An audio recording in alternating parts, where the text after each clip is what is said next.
Sir ఏంటి sir song పరిస్థితి? రేపు నా పరిస్థితి ఏంటో నేను ఆలోచిస్తాను. మీ సాంగ్ చాలా బాగుంది. మణి ఏమో అక్కడ థియేటర్లో ఒక దొంపుడు కొట్టి వదలబడేశాడు.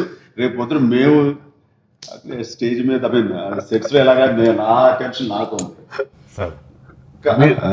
అంటే సార్ నేను అంటే కాదు, మామూలుగా అయితే సోలో అవుతాను నేను.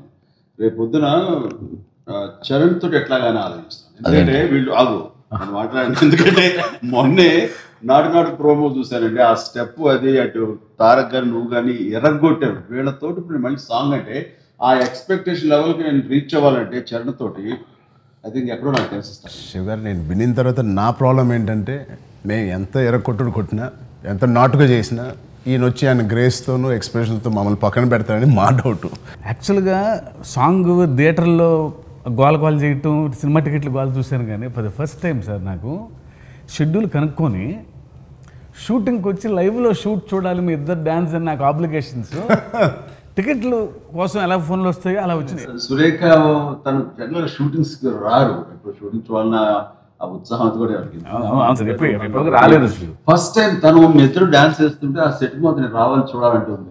వీటితోటి కుర్రలతో ఎలా డాన్స్ కంప్లీట్ చేసి రాణించాలనేది ఒక పక్క టెన్షన్, ఎదురుగా లైవ్ అందరు చూస్తుంటే లైవ్ ఆడియన్స్.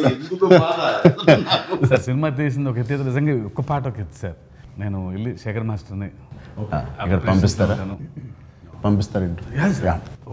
ఆయనతో నేను కూడా వచ్చేస్తాను సార్. మూడు చూసుకొని మీ దగ్గరికి వచ్చేస్తాను sir. Sir all the best. కూడా కలిసి చేయటం అనేది మా ఇద్దరు దాంట్లో ఉండిపోతారు అలా. ఏం చరణ్ అప్పా, ఏంటి సాంగ్ డామినేట్ చేద్దాం చూస్తున్నావా సాంగ్ లో?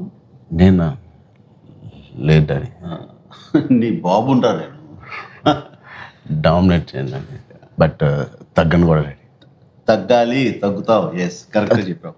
తగ్గాలి కాదు డాడీ, తగ్గను అంటున్నాను. తగ్గను అన్నావా? అంటే మీ ట్రైనింగ్ నుంచి వచ్చినోడిని తగ్గితే బాగుంటుంది కదా. పెట్టావు, తగ్గితే బాగుంటుంది డాడీ, మీరే ఆలోచించండి. ఎందుకు ఇక్కడ ఎందుకు కబుర్లు? కెమెరా ముందు సెట్స్ లో అక్కడ చూసుకుందాం అంతా.